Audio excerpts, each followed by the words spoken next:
আমরা Markov chain নিয়ে last ক্লাসে কথা বলতেছিলাম। মোটামুটি মার্কভ চেইন কি জিনিস এটার একটা বেসিক আইডিয়া আছে। আমি মনে হয় এর আগেও বলছিলাম যে এই জিনিসপত্রগুলো শুরু করার আগে এগুলার ম্যাথমেটিক্যাল ডেপথে আমরা খুব বেশি ঢুকবো না, আমরা জাস্ট কনসেপচুয়ালি জিনিসগুলোকে একটু বোঝার ট্রাই করব। তো আজকে ওই গত ক্লাসের মার্কভ চেইনের বেসিক আইডিয়াটাকেই আরেকটু এক্সটেন্ড করবো, আর দুই একটা নতুন টার্মিনোলজি হয়তো দেখবো। আজকের ক্লাস খুব বেশি লম্বা হবে না, বা এটাতে আসলে আমরা খুব বেশি এই মার্কভ চেইনে খুব বেশি কিছু আর আমরা দেখবো না। হয়তো কিছুক্ষণের মধ্যে ক্লাস শেষ হয়ে যাবে। একজন কি একটু রিমাইন্ড করবা, কোন একজন, যে কি জিনিস মার্কভ চেইন?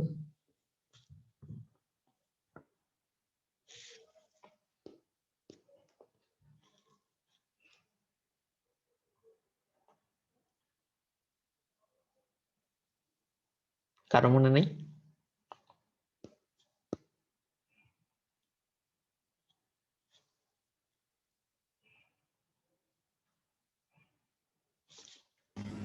স্যার, ঠিক আগের দিনের ফলাফলগুলোর উপর স্যার নির্ভর করে সামনে কি হবে এটা আমরা প্রেডিক্ট করার চেষ্টা করি, এরকম কিছু একটা। হ্যাঁ, তো এটা একটা প্রবাবিলিস্টিক মডেল যেটাতে আমরা একটা স্টেটে কি ঘটবে এটা প্রেডিক্ট করি তার আগে, ইমিডিয়েট আগের স্টেটের ঘটনার উপর বেস করে আমরা প্রবাবিলিটি ডিফাইন করি। তো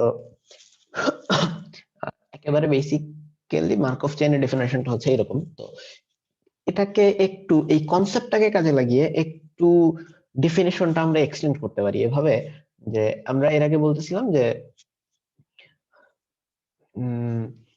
সাপোজ এই স্টেটের ঘটনা ক্যালকুলেট করার জন্য তার ইমিডিয়েট আগের যে স্টেট ওইটার উপরে আমরা ডিপেন্ড করব, তার আগে যাব না। তো এটাকে আমরা একটা স্পেশাল নাম দিব, এটাকে বলবো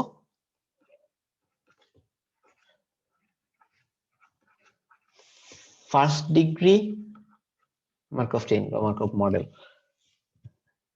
কারণ কেস এমন পসিবল যে জাস্ট আগের দিনেরটার উপরে ডিপেন্ড না করে তার আরো একদিন আগের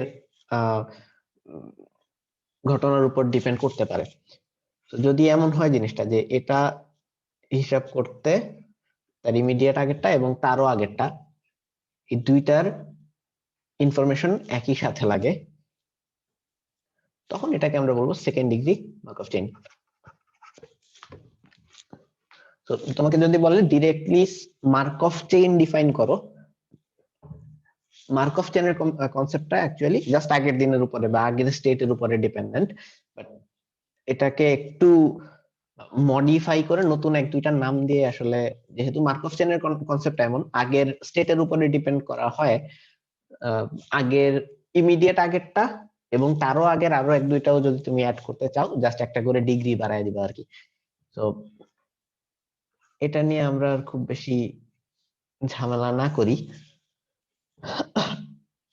আমরা বেশ কিছু এক্সাম্পল নিয়ে কথা বলতেছিলাম লাস্ট ক্লাসে মার্কভ চেইনের, এবং আমরা দেখছি যে কি বলে, একটা মার্কভ চেইন যখন ডিজাইন করি বা একটা এক্সাম্পল যখন দেখাই, দুইটা জিনিসের উপরে জিনিসটা ডিপেন্ডেন্ট না, একটা হচ্ছে টাইম এবং স্পেস। মানে জিনিসটাকে যদি আমরা ফাংশনালি রিপ্রেজেন্ট করতে চাই, যে ওকে এই সময় এই স্টেটটা কিরকম ছিল, বা যে একটা টাইম ইনস্ট্যান্সে, এই যে আমরা দিন নিয়ে কথা বলতেছিলাম, যে প্রথম দিন এই ঘটনা ঘটছে, তারপরে সেকেন্ড দিন ওই ঘটনা ঘটছে। তো আমরা যদি একটা গ্রাফে জিনিসটাকে রিপ্রেজেন্ট করি, আমরা কি বলতে পারি না, এদিকে টাইম, এদিকে হচ্ছে কি বলে, কোনো কিছু একটা প্রবাবিলিটি, একটা ঘটনা ঘটার probability or something like that. তো এই জিনিসটাকে আমরা এইভাবে ভাগ করতে পারি না, যে এটা হচ্ছে এক মানে হচ্ছে প্রথম দিন, দুই মানে হচ্ছে দ্বিতীয় দিন, বা প্রথম ঘন্টা দ্বিতীয় ঘন্টা, তুমি যেভাবে জিনিসটাকে ডিফাইন করতে চাও। তো প্রথম ঘন্টায় প্রবাবিলিটি কিছু একটা আছে, সেকেন্ড ঘন্টায় প্রবাবিলিটি কিছু একটা আছে। তো এরকম ভাবে তো আমরা জিনিসটাকে ইয়ে করতেই পারি, তাই না? রিপ্রেজেন্ট করতেই পারি।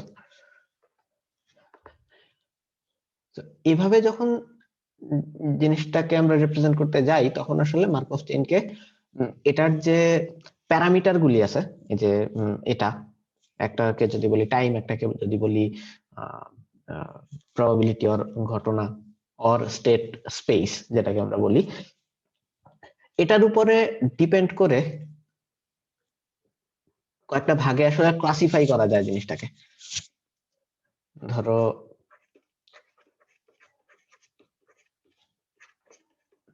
ডিসক্রিট টাইম হইতে পারে, কন্টিনিউয়াস টাইম হইতে পারে। এটা কি জিনিস তোমরা সবাই জানো। আরো দুইটা জিনিস আসতে পারে এখানে, যে প্রতিটার জন্য একটা হচ্ছে ডিসক্রিট স্পেস আর কন্টিনিউয়াস স্পেস। এটা নিয়ে আমরা আসলে খুব বেশি মাথা ঘামাবো না, কারণ কেন ঘামাবো না এটার আগে তোমরা এটা বলো যে এই স্পেসের কাহিনীটা কি, ওটা বুঝতেছো কিনা। যদি বলি যে একটা ডিসক্রিট টাইম মার্কভ চেইন, তখন আসলে কি বুঝবা? এই যে এখানে যে এক্সাম্পলটা দেওয়া হয়েছে, এটা কি ডিসক্রিট টাইম নাকি কন্টিনিউয়াস টাইম নাকি কেমন?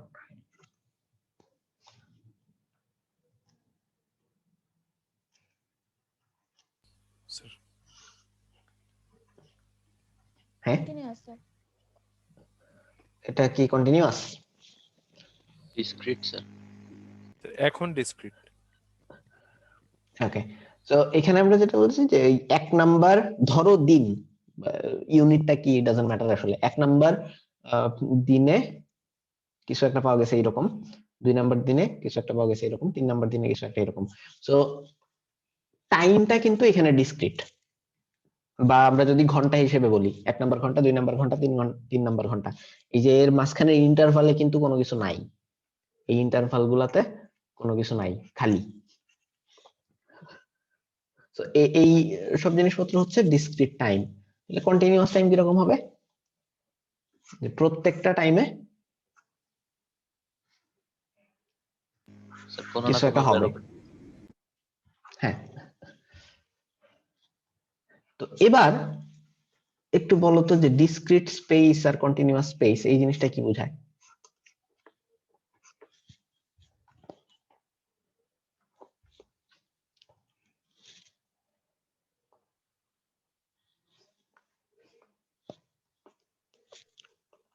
অর্থাৎ মানে ফুল টাইমটাতেই আসলে স্পেসটা এক্সিস্ট করে এরকম।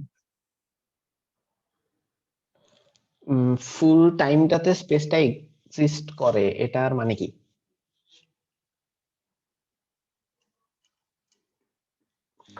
স্যার মানে স্যার এখানে আমরা কন্টিনিউয়াস ব্যাপারটারে তো আমরা সময়ের সাপেক্ষেই ধরি, যে এই সময়ের মধ্যেও আছে, এই সময়ের মধ্যেও আছে, সব সময়ের মধ্যেই আছে। তো এরকম হ্যাঁ, যদি ফুল টাইমের মধ্যেই যদি আসলে, হ্যাঁ এটাই আর কি। ওকে, জিনিসটাকে আমি একটু আর কেউ কিছু বলতে চাও এই এই বিষয়ে? স্টেট স্পেসটা ডিসক্রিট হবে নাকি কন্টিনিউয়াস হবে, হইলে কোনটা কি রকম জিনিস বোঝায়? স্যার এখানে স্পেস বলতে কি বোঝানো হয়েছে এটা বুঝিনি। ওকে, আমি আসলে এই কোশ্চেনটাই এক্সপেক্ট করতেছিলাম। এটা হচ্ছে স্পেস, মানে এটা হচ্ছে স্টেট স্পেস আর কি, যে ঘটনা যে ঘটবে ওই ঘটনার যে স্পেসটা। ধরো আমি এখানে প্রবাবিলিটির কথা বলতেছি, এততম সময়ে প্রবাবিলিটি হচ্ছে এত। তো প্রবাবিলিটির যে ইয়েটা, ওটা হচ্ছে স্পেস। সহজ কথায় বললে আমরা ডোমেইন আর রেঞ্জ বোঝাবো এখানে, যে টাইম হচ্ছে, এটা যদি একটা ফাংশনাল রিপ্রেজেন্টেশন হয়, টাইম হচ্ছে ডোমেইন, তাই না? যে এই ফাংশনে আমরা বসাইতে পারবো কি কি ইন্ডিপেন্ডেন্ট ভেরিয়েবলে, কি কি ভ্যালু বসাইতে পারবো, কি কি ভ্যালু বসাইলে আমরা মান পাবো, ওগুলো হচ্ছে টাইমের মধ্যে পড়তেছে। আর স্পেসটা হচ্ছে আমাদের রেঞ্জ না, ঠিক কোডোমেইন। রেঞ্জ তো আসলে কোডোমেইনের একটা সাবসেট, তাই না? অথবা তুমি আসলে রেঞ্জ জি বলতেও পারো। স্যার।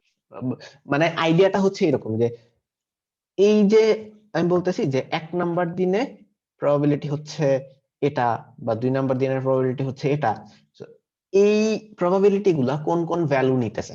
So, যদি আমরা সিম্পলি প্রবাবিলিটি ক্যালকুলেট করতে যাই 0 থেকে 1 এর মধ্যে, তাহলে তুমি বলতে পারো যে 0 থেকে 1 এর মধ্যে যে কোনো ভ্যালু আসতে পারে এখানে। এটাকে যদি আমরা বলি 1, এটাকে যদি বলি 0, এই অংশের মধ্যে যে কোনো ভ্যালু আসতে পারে, তাই না? কোন একটা টাইমে জি স্যার। একের চেয়ে বেশি তো আসবে না। তো তুমি বলতে পারো যে এই জিনিসটা হচ্ছে 0 থেকে 1 এর মধ্যে কন্টিনিউয়াস, কারণ 0 থেকে 1 এর মধ্যে এমন কোনো ভ্যালু নাই যেটা বাদ চলে যেতে পারে। প্রবাবিলিটি ক্যালকুলেট করে যে কোনো কিছুই আসতে পারে এখানে, রাইট? জি স্যার। তো এটাই হচ্ছে স্পেসের ব্যাপারটা আর কি। আর যদি তুমি ডিফাইন করে দাও যে তোমার স্পেসটা হচ্ছে ডিসক্রিট, মনে করো তুমি বিট নিয়ে কাজ করতেছো, আইদার 0 অর 1। কোন একটা টাইম ইনস্ট্যান্সে তুমি হয় 0 পাবা অর 1 পাবা, তাহলে সেটা কি ডিসক্রিট হলো না কন্টিনিউয়াস হলো? তুমি যদি গ্রাফ ড্র ডিসক্রিট করো হলো। এরকম কিছু হয়তো পাবা, তাই না? আচ্ছা, এরকমও পাবা না, এই যে আহ এখানে পাবা, নাইলে এখানে পাবা,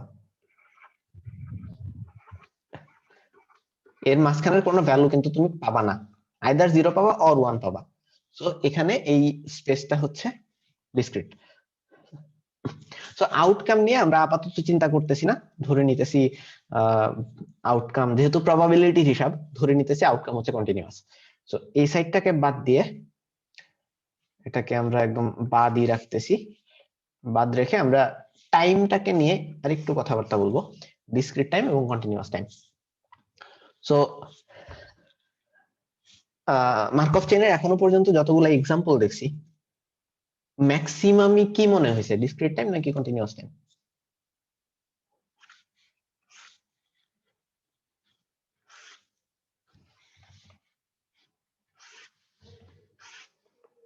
হ্যাঁ, কন্টিনিউয়াস টাইম। Continuous time. আমরা কি কি এক্সাম্পল দেখছিলাম ওটা মনে আছে?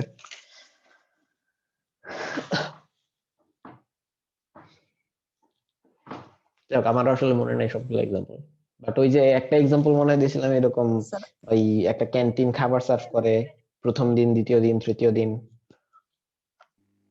ওইটা ডিসক্রিট টাইম। ওইটা ওইটা ডিসক্রিট টাইম। সো আশা করি আইডিয়াটা বুঝতেছো। আমি জাস্ট তোমাদের কাছ থেকে একটা এক্সাম্পল চাই কন্টিনিউয়াস টাইমের।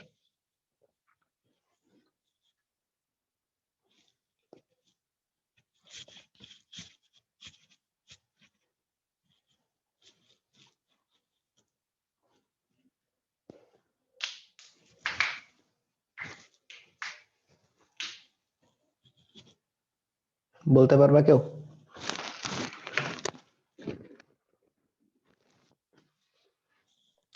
স্যার আমি আপনার কোশ্চেনটা বুঝতে পারি নাই স্যার। তোমার হাতে তো ডিসক্রিট টাইম মার্কভ চেইনের এক্সাম্পল আছে, তাই না? হ্যাঁ স্যার। তুমি কন্টিনিউয়াস টাইম মার্কভ চেইনের যে কোনো একটা এক্সাম্পল দাও। আচ্ছা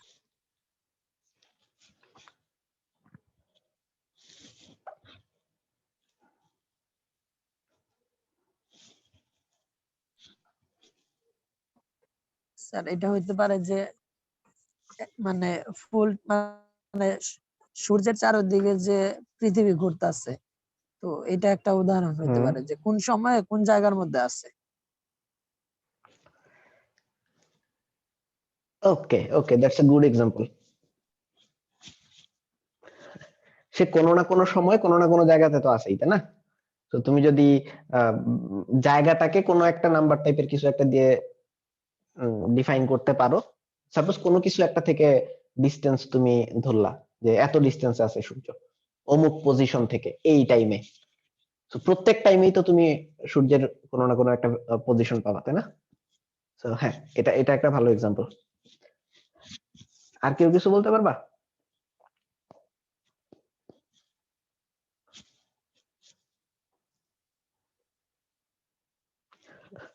ওকে, হোপফুলি আইডিয়াটা বুঝতে পারছো যে আমি এক দুইটা এক্সাম্পল দিই, তাহলে হয়তো জিনিসটা একটু ক্লিয়ার হবে। ধরো তুমি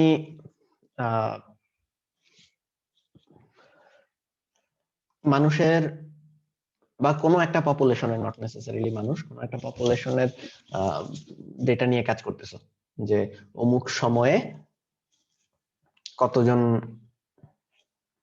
মানুষ আছে দুনিয়াতে, এরকম এই ডেটার একটা গ্রাফ আছে তোমার কাছে। তো এই জিনিসটা কন্টিনিউয়াস না, কারণ একটা মানুষ কখন জন্মাবে বা কখন মরবে, এটা টাইমটা কিন্তু যে কোনো ইনস্টেন্সে হইতে পারে, হ্যাঁ তাই না? স্যার। বা ধরো জি স্যার। তোমার তোমার ইনবক্সে number of emails at A time তুমি হিসাব করতে চাইতেছো, তো তোমার ইনবক্সে যে কোনো টাইমে ইমেইল আসতে পারে, বা তোমার ওই চ্যাট বক্সে ধরো মেসেজ আসার ফ্রিকোয়েন্সি তুমি হিসাব করতে চাও, তোমার ইনবক্সে যে কোনো সময় মেসেজ আসতে পারে। মানে কোনো টাইম কিন্তু ব্লকড না, যে এই টাইমে তুমি গ্যারান্টি দিয়ে বলতে পারবা না যে এই টাইমে আমি পাবো না কোনো মেইল বা মেসেজ। তো পুরা টাইম ডোমেইনটা তোমার জন্য ওপেন। তো এগুলো হচ্ছে কন্টিনিউয়াস টাইমের এক্সাম্পল। বোঝা গেছে? হ্যাঁ স্যার। জি স্যার। এই পর্যন্ত কোনো কোশ্চেন আছে?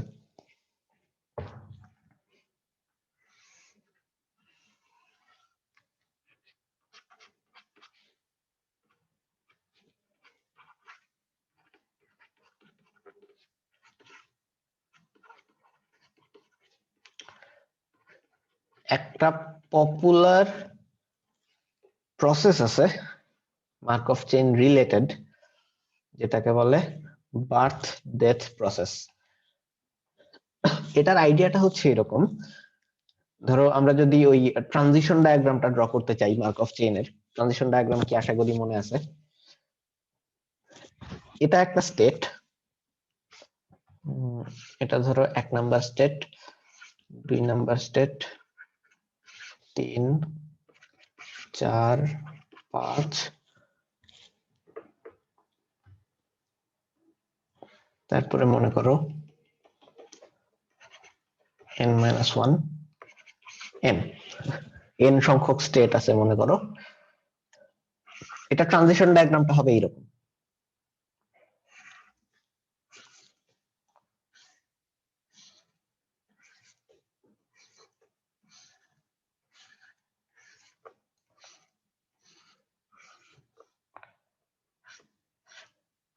বুঝতে পারতেছো মাঝখানের গুলোর মধ্যেও কানেকশন আছে।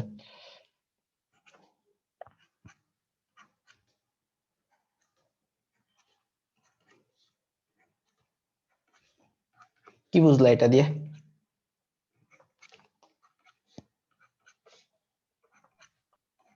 স্যার এখনো কিছু বুঝি নাই। যে কোনো জায়গা থেকে যে কোনো জায়গায় যাওয়া যাবে, এটাই বুঝলাম। বলে কি তাই, যে কোনো জায়গা থেকে যে কোনো জায়গায় যাওয়া যাবে, মানে এট এ টাইম। তুমি যখন একটা ট্রানজিশন ডায়াগ্রাম ড্র করো, নরমালি এই যে আগে যেগুলো আমরা দেখছি সবগুলো স্টেটের সাথে সবগুলো স্টেটের সামহাও একটা সরাসরি কানেকশন ছিল। এই যে বার্গার, পিৎজা, স্যান্ডউইচ নিয়ে যখন দেখছিলাম, যে একটা দিন বার্গার সার্ভ হইলে তার পরের দিন তিনটার যে কোনোটা সার্ভ হইতে পারে, তাই না? প্রত্যেকটার জন্য এই জিনিসটা ট্রু, এবং প্রত্যেকটার জন্য কিছু প্রবাবিলিটি দেওয়া ছিল। তো ওই রকম হিসাব যদি করা হতো, তাহলে এন সংখ্যক স্টেটের মধ্যে একের পরে 2ও ঘটতে পারে, 3ও ঘটতে পারে, 4ও ঘটতে পারে, বাট আমি জাস্ট একের পরে 2 রে ঘটাইছি, 2 এর পরে 3 রে অথবা 1 রে ঘটাইছি। পার্থক্য আছে না ওই দুটার মধ্যে? জি স্যার। এটার কাহিনীটা যেটা, সেটা হচ্ছে P Q 1 minus P minus Q. এখানে যেটা ঘটে, একটা স্টেট থেকে আইদার তার পরের স্টেটে যাবে, অর তার আগের স্টেটে যাবে, অর ওই স্টেটেই থাকবে। এটার নামটা বার্থ ডেথ হওয়ার কারণটা হচ্ছে, সাপোজ তোমার পপুলেশন এখন 2 জন, এই মোমেন্টে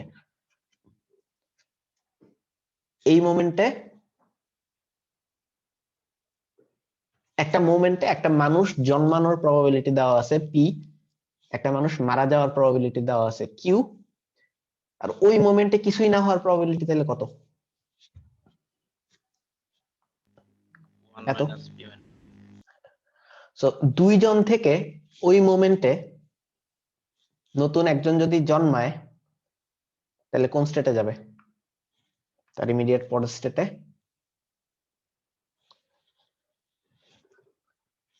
যদি মারা যায় তাহলে তার ইমিডিয়েট আগের স্টেটে, অথবা ওই মোমেন্টে যদি কিছুই না ঘটে তাহলে ঘুরে ফিরে আবার এই স্টেটেই আসবে। স্যার এখানে মারা যাওয়া বা জন্মানোর ব্যাপারটা একজনই কেন?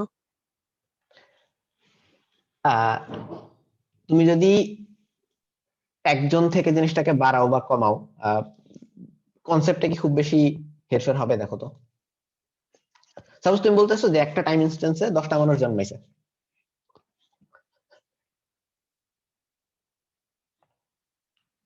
সমস্যাটা কি হবে তাহলে?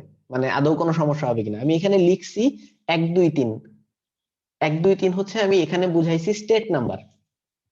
তুমি যদি এই ইয়াগুলাতে নাম্বার অফ পপুলেশন দাও তাহলে তুমি লেখো যে 2 থেকে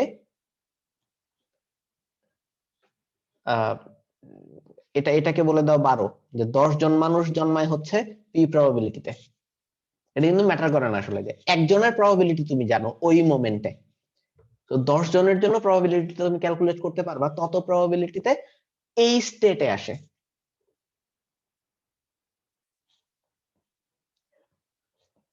বুঝছো? হ্যাঁ মানে স্যার, এখন বুঝতে পারছি। জিনিসটাকে সিম্পল রাখার জন্য আমরা ধরে নিতেছি একটা টাইম ইনস্ট্যান্সে একজনই, মানে আহ, আমি জাস্ট নামকরণের সাথে এটার ম্যাচটা দেখাইতেছিলাম আর কি। এই জিনিসের অ্যাপ্লিকেশন যদি ওই তুমি জাস্ট ওই জন্মানো মৃত্যু নিয়েই চিন্তা করো তাইলে একটু বিপদে পড়বে আর কি। মানে এই জিনিসের অ্যাপ্লিকেশন কোন কোন জায়গায় হয় ওটা আমরা দেখবো, তখন জিনিসটা আর একটু ভালো মতো রিলেট করতে পারবা। তো এই জন্য এটাকে আসলে বলে বার্থ ডেথ প্রসেস, যে একটা স্টেট থেকে আইদার বার্থ হইতে পারে অর ডেথ হইতে পারে, অথবা কিছুই না ঘটতে পারে। তো ওই সবার সাথে সবার কানেকশনের, ডিরেক্ট কানেকশনের ব্যাপারটা আসলে এখানে আসে না। একটা সার্টেন প্রবাবিলিটিতে আইদার সামনের স্টেটে যায় অর পিছনের স্টেটে যায় অর ওই স্টেটেই থাকে। তো এই ডায়াগ্রামটা হচ্ছে একটা স্ট্যান্ডার্ড বার্থ ডেথ প্রসেসের মার্কভ চেইন ট্রানজিশন ডায়াগ্রাম। এই জিনিসের ইউজ আসলে রিয়েল লাইফ অনেক কিছুতেই হয়। সাপোজ এই যে কোভিড চলতেছে, তুমি কোভিড এর স্ট্যাটিস্টিক্স নিয়ে কোন একটা প্রেডিকশন মডেল টাইপের কিছু বানাইতে চাইলা। তোমার কাছে আগের মনে করো অনেক দিনের প্রত্যেকটা টাইম ইনস্ট্যান্সের আক্রান্ত হওয়া মানুষের, মানে ওই মোমেন্টে কতজন মানুষ আক্রান্ত ছিল ওইটার একটা ইনফরমেশন আছে প্রত্যেকটা টাইম ইনস্ট্যান্সের। তো তুমি কিন্তু ওখান থেকে এরকম একটা ডায়াগ্রাম রেডি করতে পারবা। তুমি যদি টাইম ইনস্ট্যান্স গুলাকে এরকম বলো যে 1 2 3 4 5 6, এটাকে তুমি সেকেন্ড বলো নাকি মিলি সেকেন্ড বলো নাকি দিন বলো ঘন্টা বলো, আপ টু ইউ। ওই টাইম মোমেন্টে যদি তোমার একটা পপুলেশন থেকে থাকে, মনে করো কে হচ্ছে তোমার পপুলেশন ওই জায়গায়, তো এর ইমিডিয়েট পরের মোমেন্টে পপুলেশন আইদার বাড়বে আর কমবে, অথবা ওই জায়গাতেই থাকবে। সো স্যার টাইম এখান থেকে হয় এই না কন্টিনিউয়াস? এই জিনিসটা আসলে কন্টিনিউয়াস ধরাটাই, মানে এটা আসলে কন্টিনিউয়াস, কারণ কোন মোমেন্টে বার্থ হইতেছে কোন মোমেন্টে ডেথ হইতেছে তুমি জানো না। তো তুমি যে কোনো মোমেন্টে ধরেই কিন্তু কাজটা করতে পারো। জি স্যার। তো বার্থ ডেট আসলে কন্টিনিউয়াস টাইমের একটা স্পেশালাইজেশন। তো ওই যেটা বলতেছিলাম যে ওই ডেটার উপরে ভিত্তি করে তুমি কিন্তু আসলে একটা এই এই মার্কভ চেইন তৈরি করতে পারো, এবং মার্কভ চেইন তৈরি করলে ওটা থেকে আসলে প্রেডিকশন মডেল বানানো খুব একটা টাফ কিছু না। মার্কভ চেইন থেকে যে প্রেডিকশন মডেল বানানো যায় ওই জিনিস আমরা আগে দেখছি। আবার ধরতে পারো যে তুমি একটা কোনো বড় সড়ো কিউইং সিস্টেম ডিজাইন করতেছো। কিউইং সিস্টেম কি জিনিস সেটা হয়তো আমরা নেক্সট ক্লাসে দেখবো, ওইটাই আমাদের লাস্ট টপিক আসলে। ওইটার আইডিয়াটা হচ্ছে এরকম যে তুমি মনে করো একটা ক্যাশ কাউন্টারে বসে আছো, ওইখানে অনেক মানুষজন আসে, তো ওই প্রত্যেকটা মোমেন্টে মানুষজনের চাপ ক্যালকুলেট করে তুমি আসলে কিছু একটা করতে যাচ্ছ, ওই ইনফরমেশনটা তুমি সামহাও কাজে লাগাইতে যাইতেছো। তো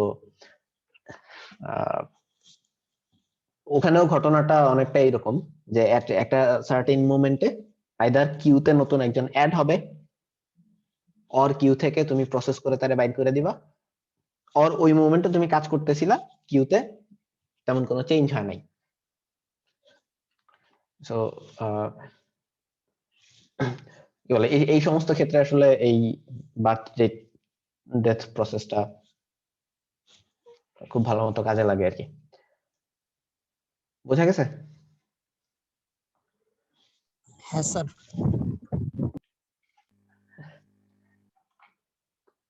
তো ডিরেক্ট মার্কভ চেইন নিয়ে কথা বলার মতো আমার কাছে এই মুভমেন্টে আর কোনো টপিক নাই, এই জন্যই বলতেছিলাম ক্লাসটা আজকে ছোট হবে।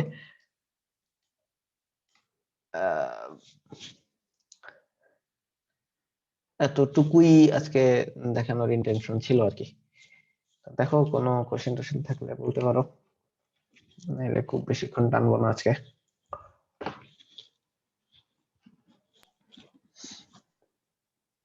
Sir of topic question, sir আপনাদের ভার্সিটি খোলার ব্যাপারে কোনো আপডেট আছে? নট ইয়েট, আমাদের তো ওই যে পরীক্ষা চলতেছে এখন, তো বলা চলে খোলাই।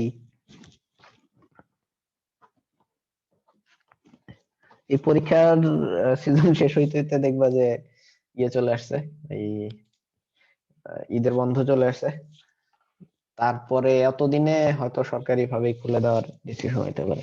খুলে দিলে তো খুলেই দিল।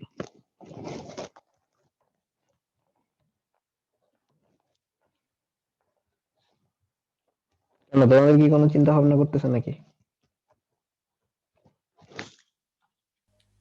না স্যার, আমাদের প্রতিষ্ঠান খোলার ব্যাপারে তো সবকিছু সাস্ট যা সিদ্ধান্ত নেবে ওইটাই নেওয়া হয়। বুঝছি, এই জন্যই ওই চুপ করে আছে আর কি। আমাদের ক্লাস হচ্ছে না আর কি, ক্লাসরুমে গিয়ে এটাই পরীক্ষা হচ্ছে এখন। তোমাদের অন্যান্য কোর্স টোর্সের কি অবস্থা, বাকি সব শেষ? স্যার প্রায় শেষের দিকে স্যার। আমি আসলে সরি, এই রেগুলার তোমাদের ক্লাসগুলো কন্ডাক্ট করতে পারতেছি না, একটু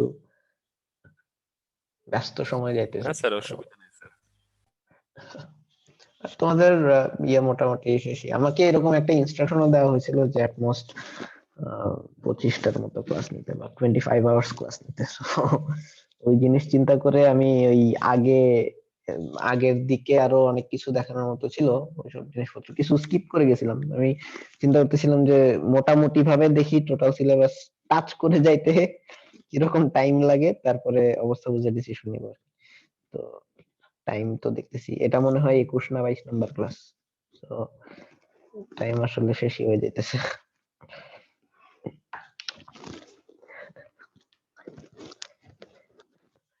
এই প্রবাবিলিটির যে টপিক গুলি, এগুলি আসলে মানে হিউজ হিউজ টপিক। এই সব জায়গায় মানে এই ফিল্ড গুলাতে আমি আসলে নতুন, খুব বেশি ঘাটাঘাটি করা হয় না এগুলো। একদম বেসিক মেশিন লার্নিং মডেল নিয়ে কাজকর্ম করতে গেলে যতটুকু নলেজ দরকার ততটুকুই আছে। তো এই জন্যই এটা আসলে একটা কারণ যে বেশি ম্যাথমেটিক্যাল ডিপে না ঢোকার। কারণ এগুলা প্রত্যেকটা ইন্ডিভিজুয়াল টপিক এক একটা হিউজ রিসার্চের ফসল আসলে। তো প্রতিটা জিনিস ধরে ধরে অনেক ভিতরে যাওয়ার স্কোপ আছে।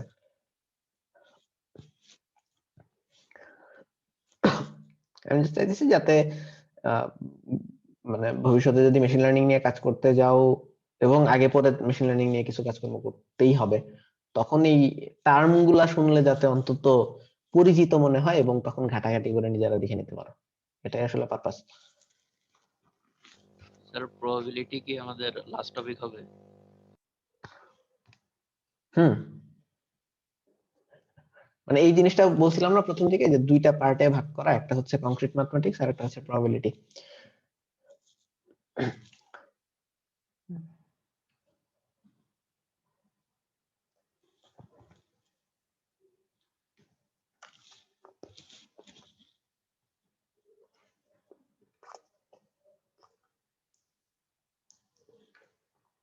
আর কিছু?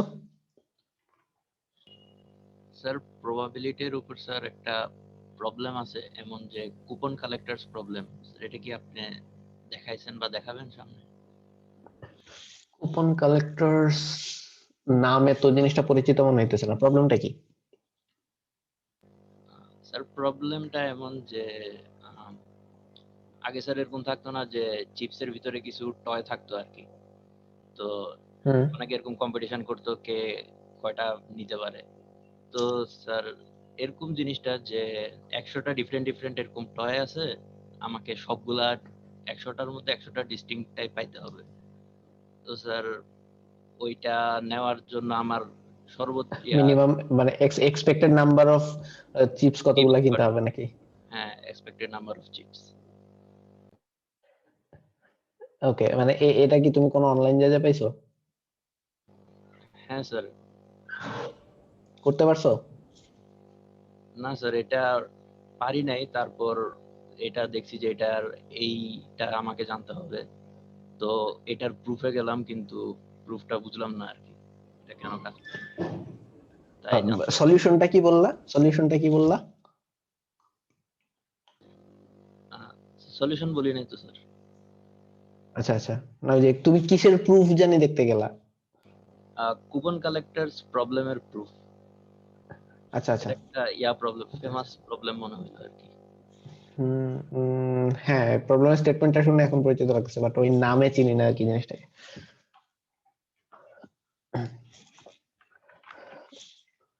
ওকে, এটার জিনিসটা হচ্ছে এইরকম যে মানে আনলিমিটেড নাম্বার অফ, আমরা চিপস দিয়ে চিন্তা করি যে আনলিমিটেড নাম্বার অফ চিপস আছে প্রত্যেকটা, এর মধ্যে ধরো 100টা different type of toy distributor আছে ওইগুলোর মধ্যে, তাই না? সো তোমাকে যদি 100টা ডিস্টিংক্ট ইআই পাইতে হয়, টয় পাইতে হয়, তাহলে এক্সপেক্টেড নাম্বার অফ চিপস কতগুলা কিনতে হবে? জি স্যার। এটা প্রবলেম। জি স্যার।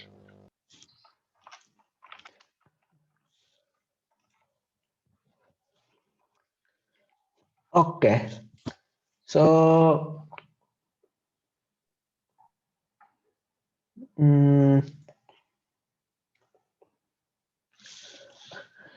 জিনিসটা কি এরকম হয় না যে প্রত্যেকটা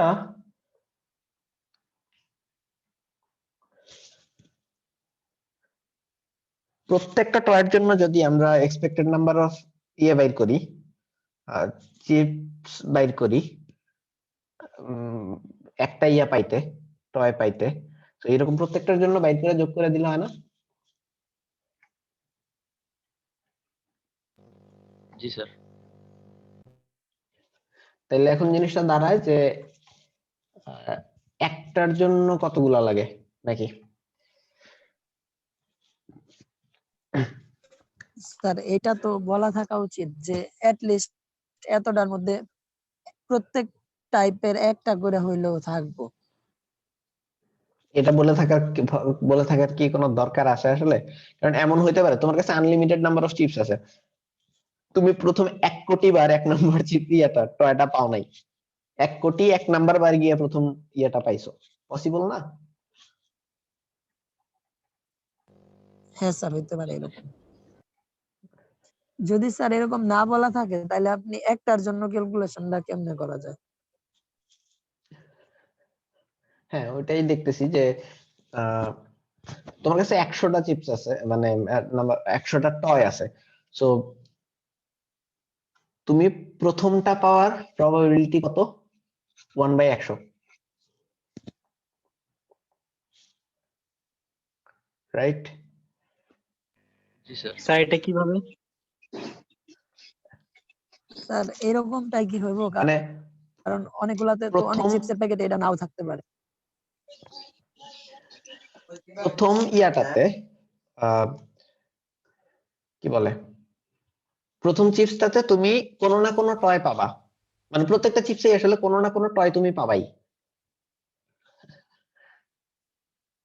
সো একটা চিপস যখন কিনতেছো তখন দেখতেছো যে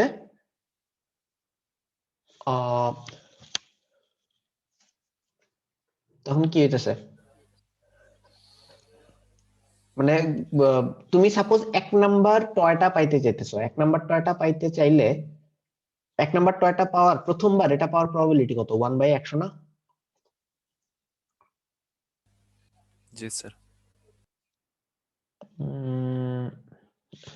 স্যার 1/100 এই তো ইনফরমেশনটা আমি দিয়ে কি করতে? স্যার 1/100 যেটা স্যার এটা তো জাস্ট খেলনা পাওয়ার, কিন্তু আমি তো অ্যামাউন্ট জানি না। আমার একটা পাইতে গেলে তো আমার 1000টা বা 1 কোটি বা তা অনেক বেশি ইনফিনিটি সময় ধরে পর্যন্ত তো আমি হ্যাঁ হ্যাঁ যাইতে যাইতে যাইতে যাইতে হ্যাঁ, আমি ওইটাই একটা আমরা বাইর চিপসের করতে চাইতেছি, আসলে ওইটাই বাইর করতে চাইতেছি যে একটা ইয়া পাইতে এক্সপেক্টেড কয়টা চিপস কিনতে হবে এক নাম্বার টয়টা পাইতে, নাকি? এটাই তো আমাদের টার্গেট। স্যার আমরা রিজয়েন করি। হ্যাঁ হ্যাঁ, less than 1 minute।